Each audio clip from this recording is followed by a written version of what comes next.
Good afternoon and welcome to the Rotary Club of Kerrville. At this time, I'd like to invite everybody to silence your phones. But when you do so, check in online and on Facebook, Twitter, Instagram, and let the world know where we're at and the difference we're making. At this time, I'd like to invite Robin Myers to please finish coming up. She's going to lead us in our invitation. Please bow your heads. If you will join me in the Lord's Prayer. Our Father, who art in heaven, hallowed be thy name. Thy kingdom come, thy will be done on earth as it is in heaven. Give us this day our daily bread, and forgive us our trespasses as we forgive those who trespass against us. And lead us not into temptation, but deliver us from evil. And it's the kingdom and the power and the glory forever. Amen. I pledge allegiance to the flag of the United States of America and to the republic for which it stands, one nation, under God, indivisible, with liberty and justice for all.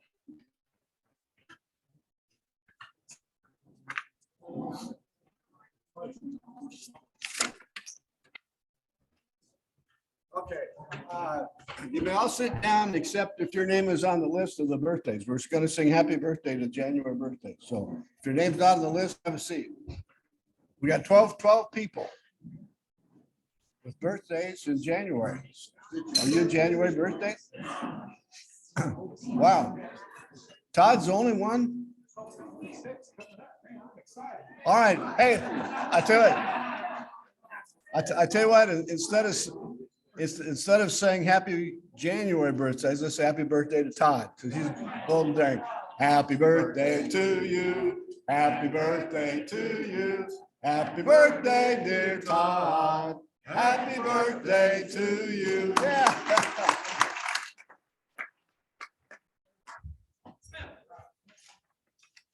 Thank you, George. At this time, I'd like to invite Clint Morse up to introduce our guest today that's got a very interesting program to deliver to us.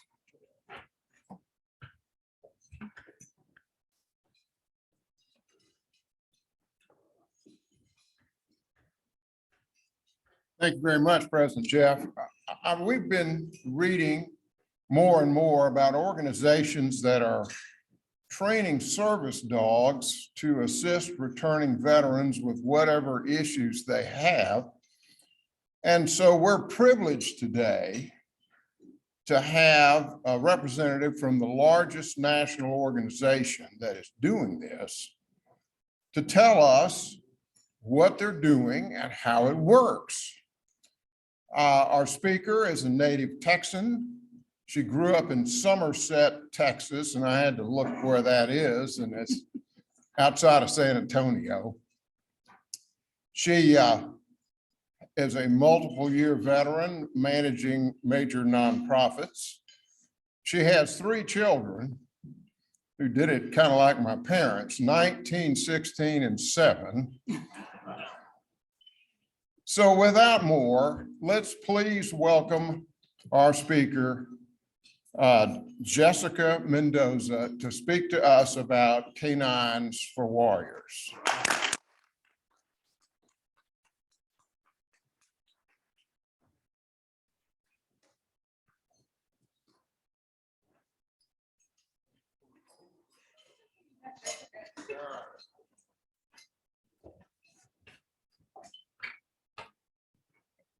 They're gonna have some.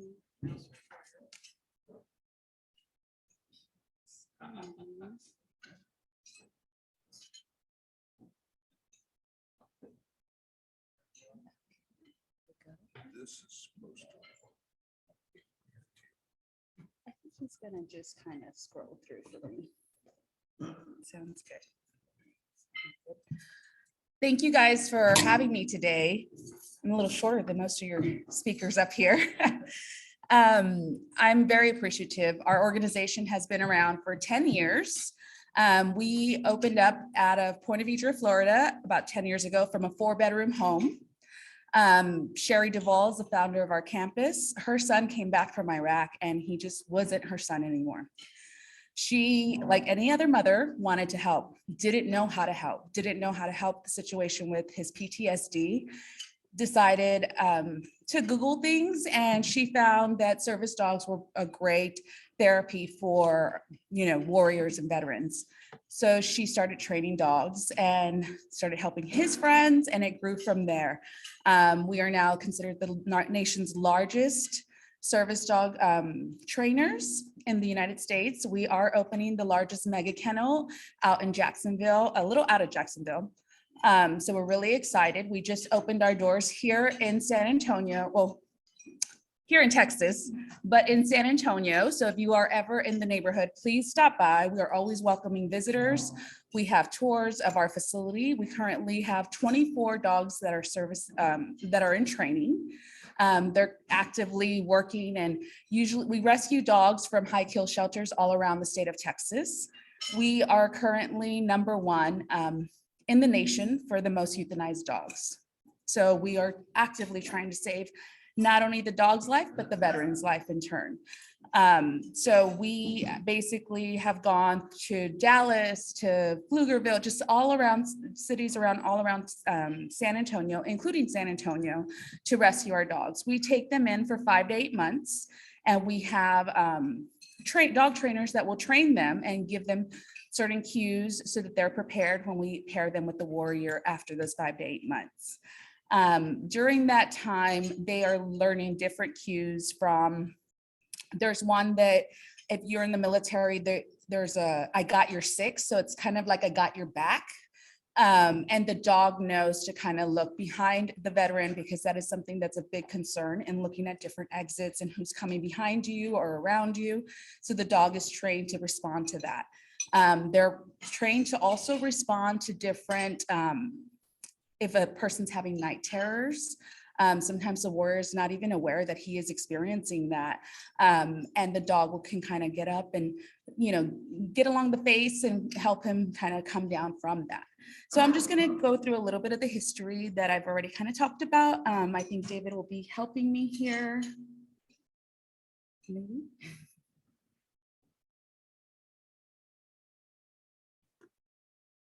Oh, just kidding. No.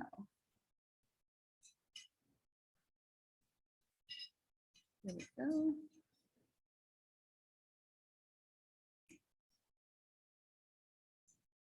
So these are some statistics that I wanted to share with you guys, very important. We are roughly losing 22 veterans a day. The number on the screen says 20. It has changed in the last few years. It went from 17 to 20 to 22, and it kind of keeps shifting. That's more than we need to be losing every year. Our veterans are coming back from Iraq, serving our country, and not able to go to their child's football game. I was speaking to one of our warriors, Don. He actually lives in San Antonio, was paired a few years ago. He recently was able to go to his son's varsity football game.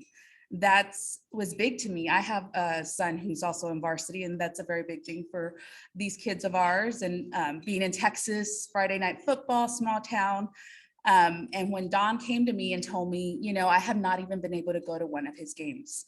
He was actually in JV and got, the coach was like, well, we're going to put you on varsity. And so his son was like really excited and wanted his dad to go. Don took the dog and he made it through the entire game. He called me that day and he's like, Jess, I made it through the whole game. And just knowing that those small things that I took for granted, knowing that there are so many of our veterans that can't even do those day-to-day things because of the PTSD that they're suffering from. These dogs are bringing a whole new leash on life to their lives. But 20 veterans roughly a day is just too many. A little under 2,000 dogs are being euthanized daily. So that is, we have many people who are trying to adopt and rescue. So our organization is actively seeking dogs to rescue. So that way many of the service industry dogs will use Mallees or specific breeds. We are open to all breeds.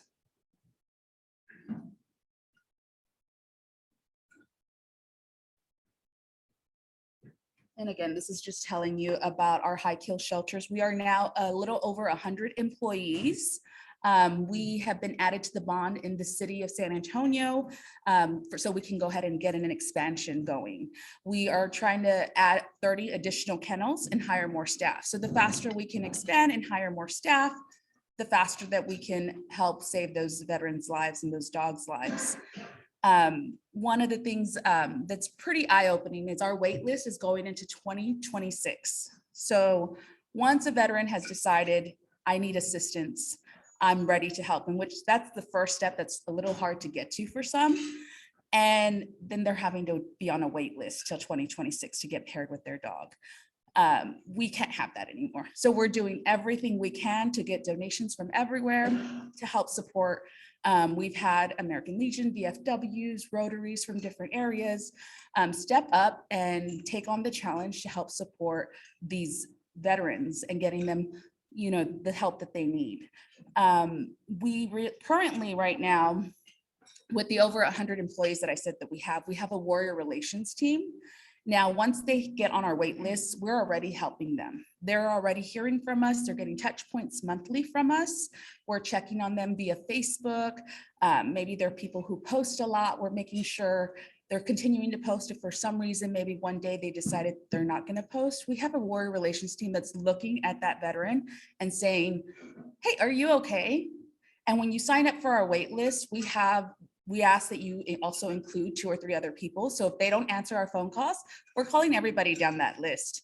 And we're very active in trying to help our warriors. And the thing with this program, service dogs are very expensive and pricey for our veterans.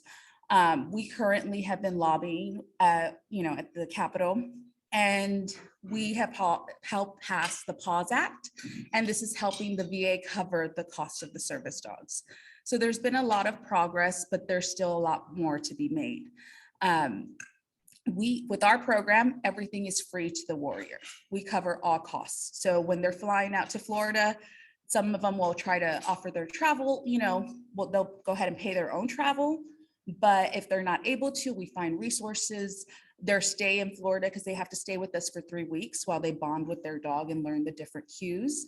That's all covered. And they do different training outings where they're going out to eat, just things that we're preparing them. So when they go to their home life, what they'll be doing, all those are covered. All our, the training that our dogs are going through covered as well.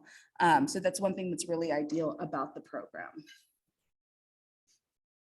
And to date, we have saved over 1,300 dogs. We've had 698 graduates as of this slide, but actually we just hit our 700th. So we're really excited. We had our first Vietnam vet. When we started our organization, we were hoping to help anybody any veteran after 9/11. And then we saw that the need was real, and we opened it to all veterans from any era. So we had our first Vietnam vet in November.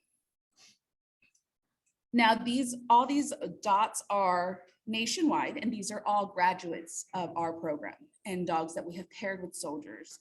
So I like seeing that. It's pretty impressive. And now that we're here in Texas, we're hoping to kind of help a little more on the Texas side. We are expanding to Phoenix and Arizona, to Phoenix and Virginia next.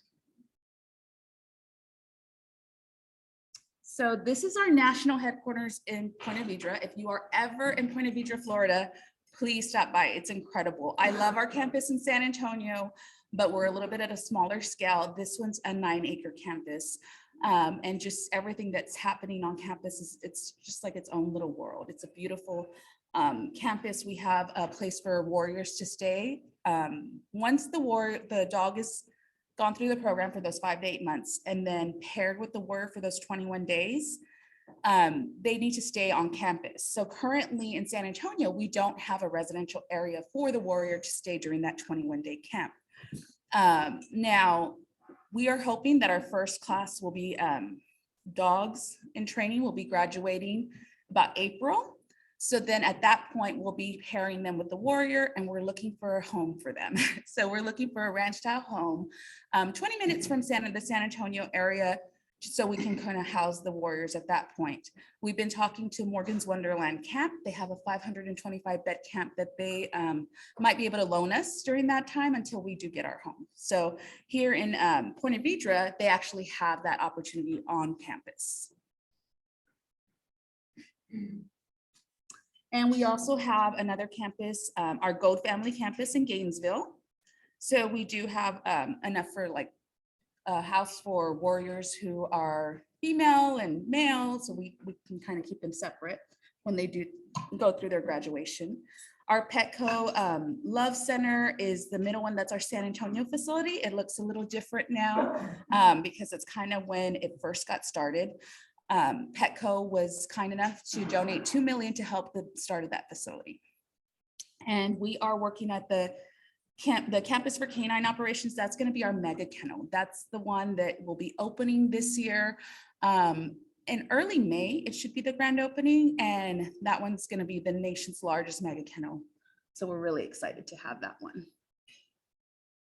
Again, this is just the San Antonio, letting you know that how many we have. And at this point, we had 500,000 left to raise to complete the facility. We did raise it this year, so we're really excited. Again, this is just showing you the graduates here in Texas. We have 41 graduates and 31 of them are Army, 6 are Marine, 3 are Navy, and 1 is Air Force.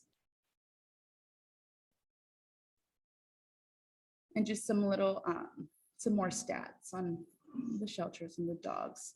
Now I'm gonna have David play a small video from you. There's some words from our CEO, and I think that it'd be great for you to kind of hear and see that. David? This is supposed to be able to do that.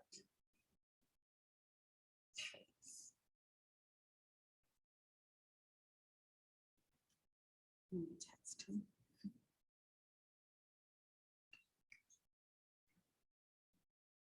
Okay.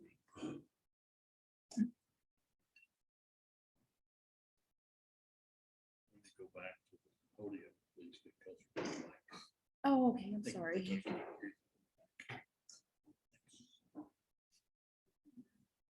don't know if he's gonna. Maybe not. This is just letting you know so I'm pretty sure you can see it. You just can't hear it, unfortunately. It's a word from some of our warriors. We have various, and I can send them via email to Clinton. Maybe he can just kind of send it out so you guys can see the video. I think there's nothing like actually hearing from the warriors and seeing them and their training and the things that they're going through and how the program has helped so many lives. And many of our warriors have come to work for K9's after their journey because they wanted to help other veterans as well. And we are partnered with the Purdue University. They are actively doing studies with our warriors. They just pick them randomly. And it's proven that their cortisone levels have changed at least 90% from when they started our program. So it's been pretty impressive to see the studies that Purdue has done that can, really see the difference in how much we help PTSD. And most of our warriors, about 95%, are completely off their meds after they've been paired with our dogs. And that's pretty impressive because the VA likes to, kind of prescribe meds for treatment, and for them to be completely off their meds, it's big. It's huge for us. Where's your facility in San Antonio? Did you already tell us that? We're out by the San Antonio You have Food an Bank. address? Yes, we're out by the San Antonio You gonna Food tell us Bank. what the address is? Yes, 4630 State Highway 151. Yes, 4630 State Highway. 151. 151. And it's 78227. It's also on brochure. I don't Yes. have a brochure. I know I had only limited brochures. Yes, it's a great facility. It's a smaller facility, but it was very intentional in everything that that happens there, from this color scheme to the way we feed the dogs to reduce their stress levels so they're more open to training. It's a great thing to kind of see and witness firsthand. So I encourage all of you guys to go out and visit us. Yes. Being from Texas, I have to get a plug-in. I understand there's one airline in particular that's training that's for the dogs living on and off airplanes and stuff. Yes, so there's a few different, actually, there's a few that are helping and stepping up. Now that they're hearing from us, they're kind of like, there's a few wanting to support and kind of get our help out there. So it's been really impressive to see the community kind of just step up. And they're hearing about us, so we're being invited to different Barnes and Nobles and Target right now. You'll see our dogs actively visiting these different places because we're preparing them for when they're paired with their warrior. They may have an active lifestyle where they're wanting to go to HEB or, you know, just different things, little things like that. I'm seeing now some of our warriors will only go at very early in the morning or late in the evening to avoid peak times. And now they're able to go whenever they want with the dog. They feel more comfortable. So it's little things like that, but a lot of the businesses have stepped up to invite us to kind of be able to utilize it, including the airlines. So it's pretty incredible. Yes. The air services after their match, like a year later, you help get that air. Yeah, so mostly what happens once they're paired with our warrior, the warrior usually will take on the cost of any vet bills, but there are occasions where maybe something happened financially and maybe the dog needs a $5,000 surgery. They can call us at any time. We have a 24/7 line. Once the warrior is paired, if they're having access issues where they can't get onto an airline or go into a hotel, we have a general console that they can call immediately to help get assistance. So we hadn't had a warrior wait more than 5 minutes. And with the veterinary help, we're constantly checking in on them. So even after they're paired, we don't just pair them and they don't hear from us. We're still getting those check-ins. And if they need assistance with matching a vet in their area, or if we need to take the dog back for more training, we work with them constantly. Yes. Your stat showed 1,300 dogs saved, Mhm. about 600 rattles. I assume that's better than rattles. Yes. So what's the hold up on the waiting list? So what happens, it's really, we're on the dog's time a lot of the times and their training. So once we rescue, so we have a procurement kind of department that goes out to do rescues. We can't take in every single dog that we see. They have to meet certain requirements. They have to be at least 1 or 2 years old because we learned that the dog will stay with the veteran for 12 years of actually working and being a service dog before they're retired.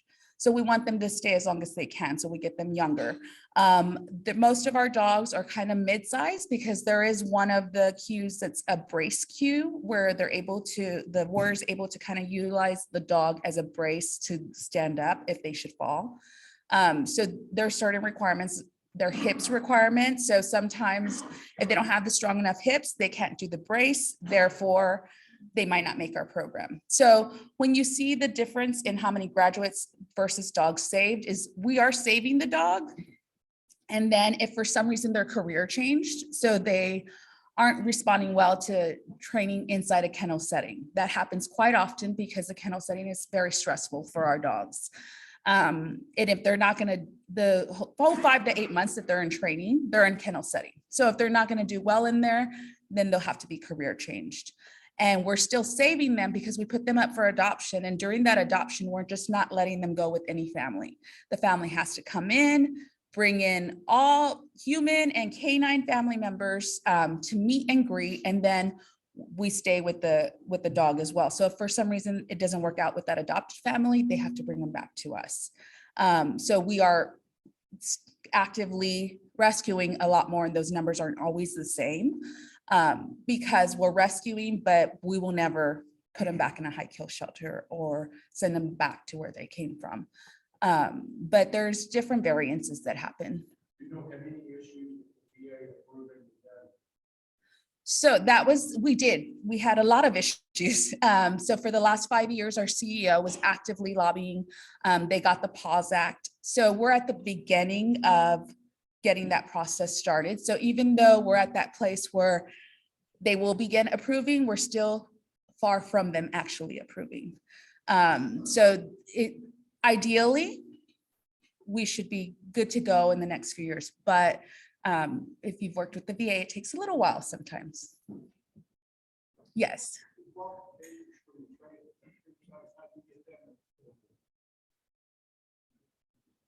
Yeah, so we actually have an apprenticeship program here in San Antonio that they started.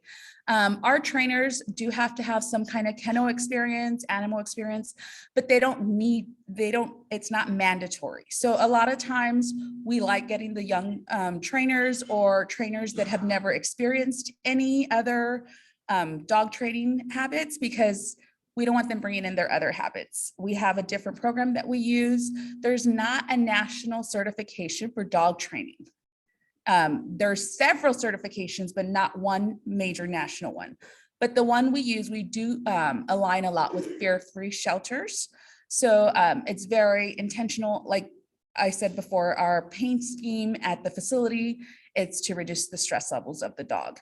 Our feeding, we feed the dog upside down. And so like, it seems odd because the dish is upside down, but they are able to, instead of scarfing down the food, they have to think, and it helps mentally stimulate their mind. So we go through a lot of different certifications that align with that. And everything is a positive cue. So years ago, I know dog trainers were using prong collars. We are very positive with treats, and that's how our training is done. But we prefer that you come with no dog training experience sometimes, because we put you through our own program. Yes. No, we train both. We train both. And we kind of pick up from all breeds. So we're not breed particular. We steer away from full breed pit bulls, not because of what we feel, but society has a little stigma on them. But if they're a mix and they meet the qualifications, they will go through the program. Do you guys have any other questions? Yes. So to train per dog, if you're just the dog itself, it's 25,000. But if you're looking at the entire program and what we're covering for the cost of travel and the expenses for the warrior, that for one warrior to pass through our program can be up to 70,000. 70. And we do have an opportunity for many individuals to donate 25,000, name the dog, and follow the dog through its journeys. And we give them updates and things like that. So that one's a really awesome opportunity. Yes.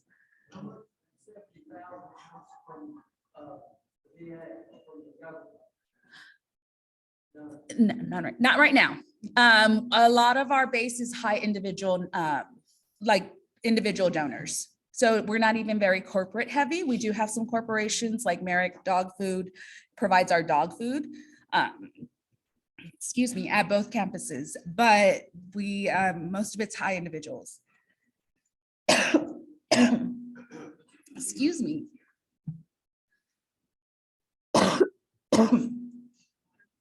Yes, please.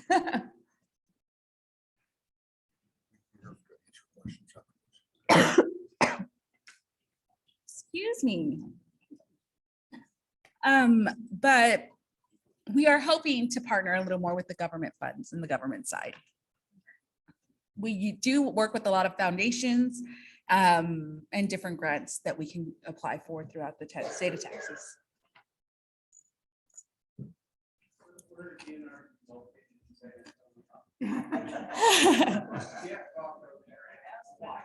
Oh, okay. We're on at 4630. We're at 4630 State Highway 151. So we're next to the food bank. If you know where the San Antonio Food Bank is, or right next to Lackland. Actually, our property was to belong to Lackland for a minute. And then, so that's where it was meant to go because we have the aircraft training that happens. So it's very exciting at our campus. But the city has leased us the land for $1 a year.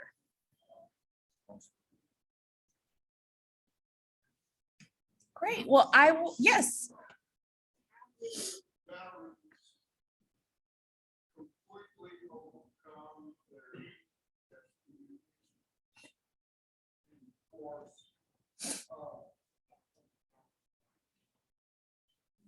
people recover before then or not ever? So it's about 95% of our veterans are overcoming their PTSD. Some of them and when I say overcoming, I mean they're completely off meds. PTSD is a lifelong issue. And sometimes even though the dog's there, they still have different parameters, but maybe it's not as severe. Yes. Well, my understanding is that's when PTSD traumatic brain injury and military trauma, so some of that is not going to go away no matter what. Yeah. Yeah. So I think no matter what a person does, but the dog does help with a lot of those, going to the store or just, going to a game, things like that, just helping them do their.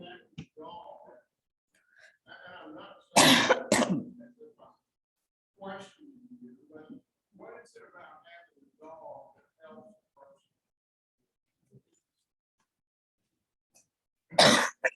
a person? Excuse me.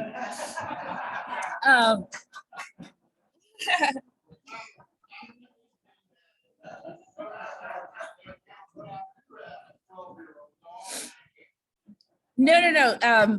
Actually, it's okay. We have, we're so used to so many warriors kind of coming out, and they're very open with how, what they go through and what they're responding to. I've had a few vets tell me, this is a person or the dog is someone I can tell all my secrets to, and they don't repeat them. I've had, there's things that, some of the veterans have come and said that their spouse couldn't help them through something because they felt guilty for sharing stories. There's something about the dog that they are very, oh my gosh, I'm so sorry. I think that might be what it is.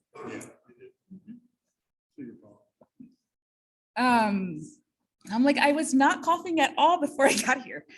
But there is something about the dogs and their training and how they respond, and they pick up on their anxiety during those high anxiety times. So they can sense when a warrior's, anxious or stressed, and just simply laying their head on their lap or their paw on their cheek, it helps reduce that stress level. It really has a lot to do with the cortisol levels. Okay. Thank you. Sorry about that.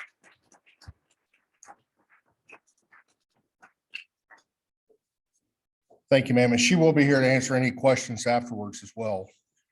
So families in Rotary, luckily enough, fortunate for all, we have none to report. Stephanie did say that if we would please just pray for those that have COVID and the schools that are dealing with such extreme absences right now. And I could not agree with her more on that. Change up a couple of things in the program real quick because we have some other items, but Rotary announcements, Christy, I'm skipping you right now just for a reason. So this weekend is Ryla in New Braunfels. Carol Holmes is going to be going down, and if anybody would like to attend with her at the Ryla conference, please get with Carol and she can coordinate everything. And we all know our past district governor, Carol Holmes, here in the front. Wear blue. Thank y'all. For those of us who have worn blue today, and those of us that didn't, those of us that didn't don't get to be in a picture. I can take the picture. You're going to. So if I could get everybody that's in blue to meet us down here on the floor, and we'll stand up and kind of take a panoramic photo so we can share that to the world to show what we're doing here for Human Trafficking Month. The actual recognition day was yesterday, but we don't meet on Tuesday, so we need to get that changed next year so they have it coordinated with the Rotary Club of Kerrville. So if y'all would, please meet me right down here on the front. Ashley, will you use yours?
Hey, you three, put me in honor, grab a chair.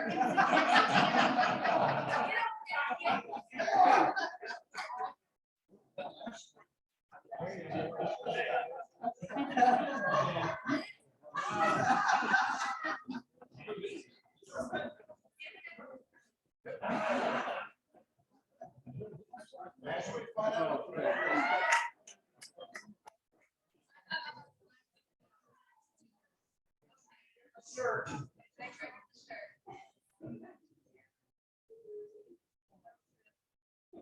All right, 1, 2, 3. 1, 2, 3. No more trafficking. I don't know how to cheerfully ask you to cheat to that topic. Thank you. A little loud.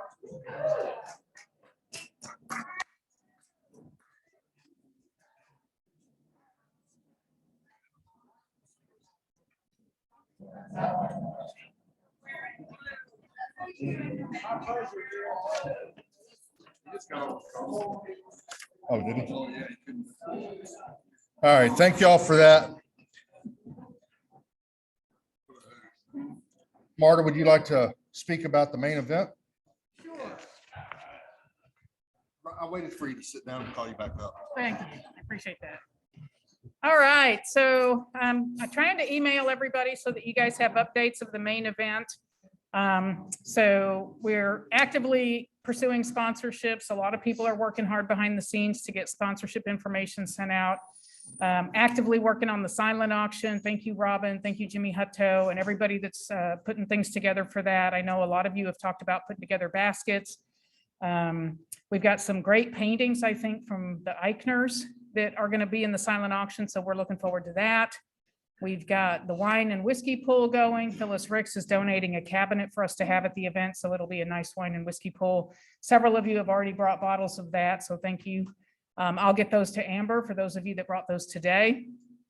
Raffle tickets, we are selling. We need a little bit more momentum, but a lot of you have already sold all 4, so I'm happy to replenish your stock of tickets. If you need them, that's going to be a big piece of the funds that we raise for the event. And then individual tickets, if you don't need a table for 10 and you don't need to be a sponsor, of course, everybody needs to be a sponsor, but if the individual tickets to come to the event are $100. So maybe you get 2 or 3 or 4 or 5 of your friends, or George is talking about putting together a first responders type table or a friendship table with people that he knows. All of those things work. All of those things are going to make the difference for us on the success of the event. So hopefully going to be going on the radio next week with Jam Broadcasting. We were going to go today, but they had to postpone. So we'll get this out on the radio. Tammy has been putting together an ad for the papers. And actually, Paula, who is one of our visiting Rotarians, mentioned today that maybe we should get some posters out around town. So maybe we can try to design some posters from the pamphlet that we have. I appreciate everybody's feedback, everybody's input, and everybody's effort. You know, it takes all of us to make this thing happen. I just happen to have the privilege of being able to stand up here and tell you guys how awesome you are for putting these things together. So thank you so much.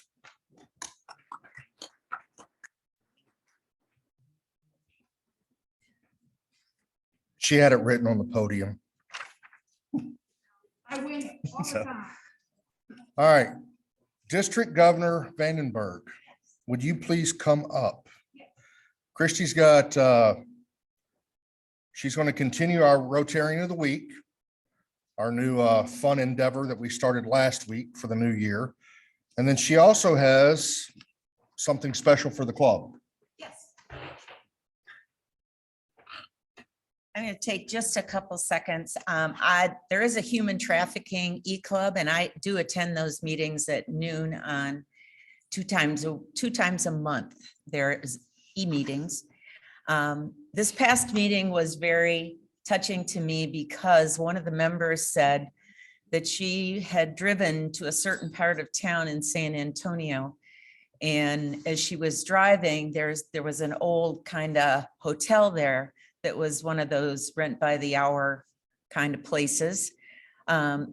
What she saw was a 20-year-old guy, she thinks around early 20s, and looked at the girl that was in there. She pulled over to listen to what was going on, because we say if you see something, you know, that doesn't look right. Anyway, heard the guy say to the girl, "Get on up to the room like I told you so to. I'm going to be down here." And this 13, 14-year-old girl walked into the hotel and was out of sight at that point. She called the hotline. She did not have to identify who she was. And she said that she was there when they got there and arrested this young man, and that they took the girl into protective custody and made sure she got to somewhere in San Antonio where she could be rescued.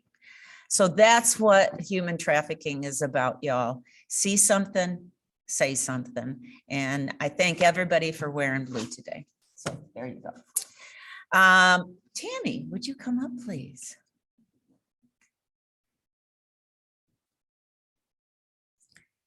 Okay, so I had picked Tammy as my next person to introduce. I know you all think you know everything about these people, but I'm telling you, you found out something about Jeff. Basketball, really? Come on, basketball? Really? I didn't, but I wrote it all down. And of course, I left the piece of paper home, so I'm gonna wing this like Marta. All right, this is your past president, Tammy Prout. She is the owner of the Hill Country Community Journal. She works 7 days a week putting that thing together. So when I asked her what her hobbies were, she said, "I don't have time for a hobby. I don't know." So she did say that one of her favorite things to do, and I know this for a fact, is that she does go to Vegas. So maybe her hobby is Vegas.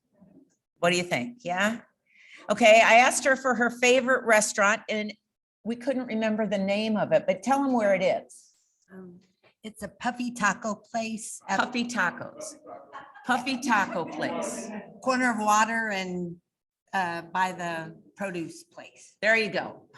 And when I asked her what her favorite food was, it was Puffy Tacos. That makes perfect sense. So I asked her what her favorite adult beverage is. She said she doesn't really drink most of the time.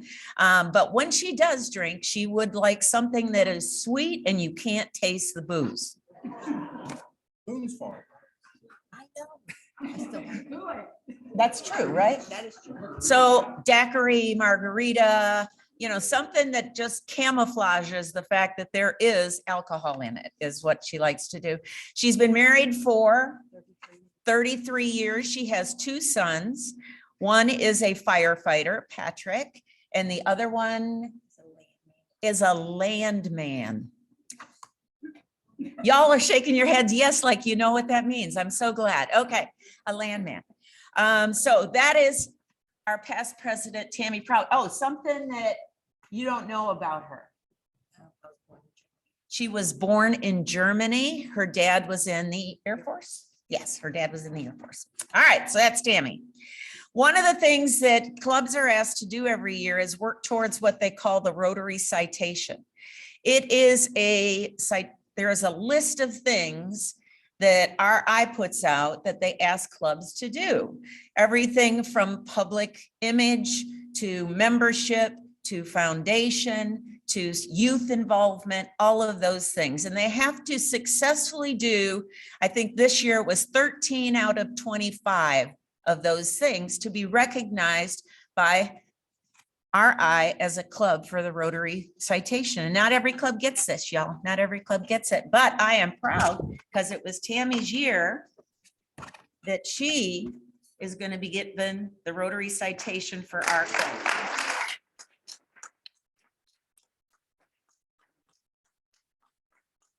Thanks, guys. I think it's silly that they hand it to one person because in reality, it was all of y'all and I just love it. And I hope that you'll continue that effort like we did my year for our Super Bowl with Marta. Just back us up because this is a great club and everybody does a great job. So thank you.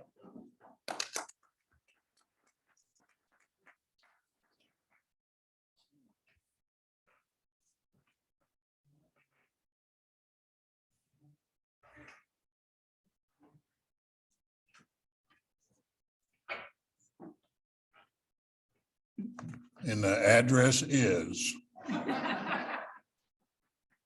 You know where that is, down off 90 by Electric? I go by there all the time, didn't even know I was there.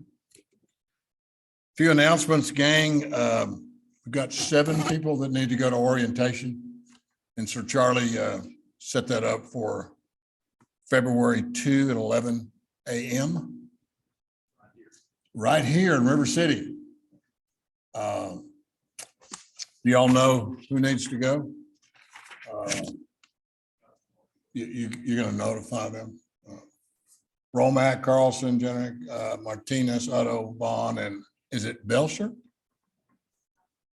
Huh? Okay. I can't see with my glasses up like this. Apologize for that. Feb 2, 11 o'clock. All right. Okay. Paula, welcome back. Woody's here with us today. Woody Lockhart also. Bill, you have a guest today? Yeah.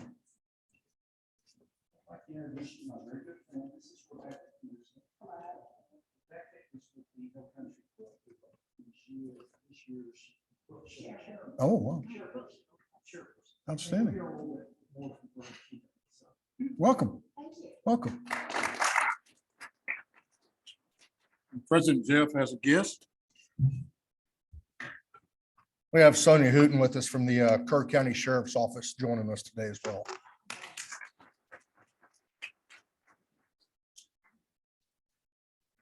Y'all know Sonia? Anybody in here know her? Raise your hand if you know her. There's one. She's the executive assistant to Sheriff Letha. She's the glue that holds that place together. So I didn't realize how important she was that he swore me in and said, go to work. And I was looking around for somebody who can make sense of the place. And Sonia is the gatekeeper. She does a great job. The 9th was National Law Enforcement Recognition Day, for those of you that keep up or don't keep up with that type of thing. And I'm supposed to, and I didn't know about it till yesterday. We do have an anti-trafficking task force that I've mentioned to you before that's grounded in San Antonio at the anti-gang office on Piedras. And we meet on Tuesdays, the second Tuesday of every month. And so just as you heard this story about see something, say something, drop the call, you call 911, however you want to handle it, and the gang will swarm the place and they ain't fooling around. I know most of those fellows are, but it's a great initiative and I'm glad to see that people are reacting to that and trying to provide the leads to save these people because it's a terrible problem. All right, what else we got? That it? That's it. All right.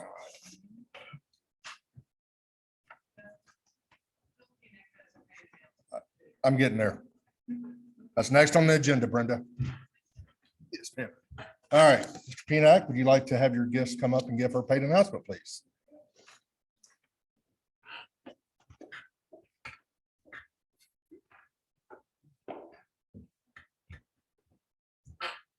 Good afternoon. My name is Rebecca Peterson, and I am the chairman of the upcoming Kerrville Quilt Show.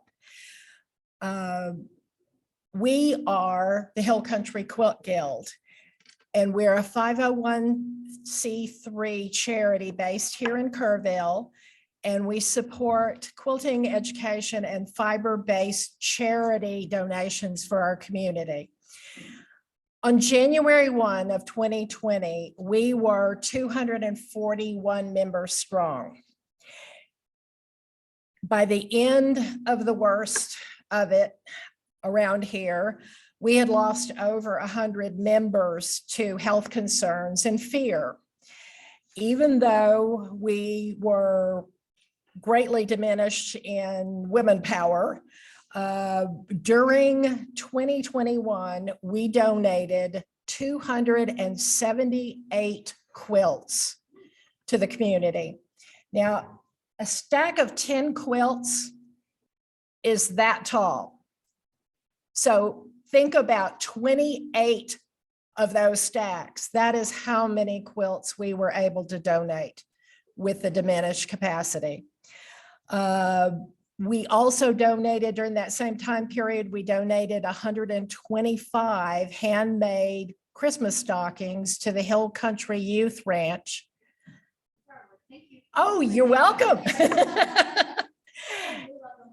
And also 113 adult bibs to the Alamo Hospice. Our guild is the nationally licensed Quilts of Valor research for Kerr County.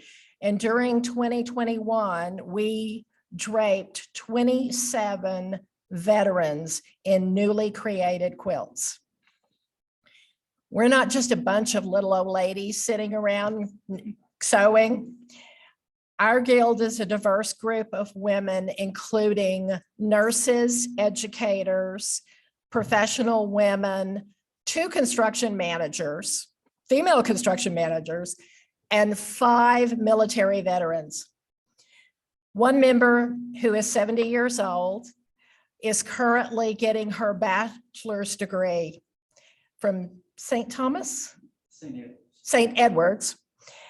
And another is recently graced the stage at the Callow Theater and is in the upcoming production of Blythe Spirit at the Point.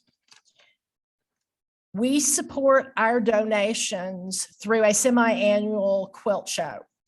And we have an upcoming quilt show in February, which was a slid version of our normal Memorial Day weekend show that should have been in May of 2021. The theme of our quilt show is Along the Silk Road, and it's a fantasy of sights and sounds experienced by the explorers and merchants who traveled the longest and continuous active trade route on the earth. Our show, as I said, is February 18th and 19th, and I want to extend an invitation to all of you to come and experience that.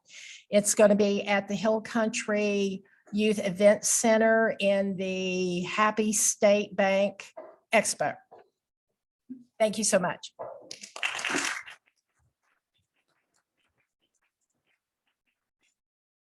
Awesome. Thank you. And thank you for what you do for our veterans. Wine time is fun time. Tim Cooney, are you wearing a pin? Come on up and get you some wine because I know you love it so much more than bourbon.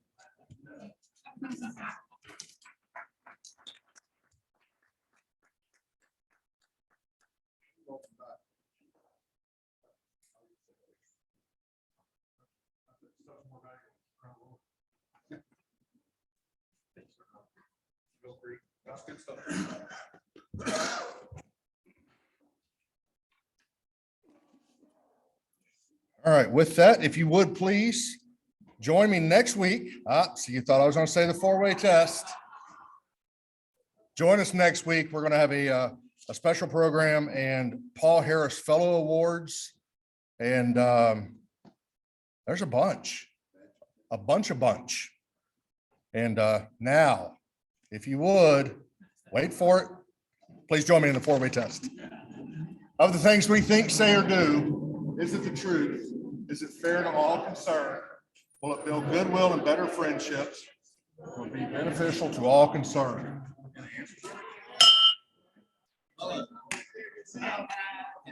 Mr. Tucker.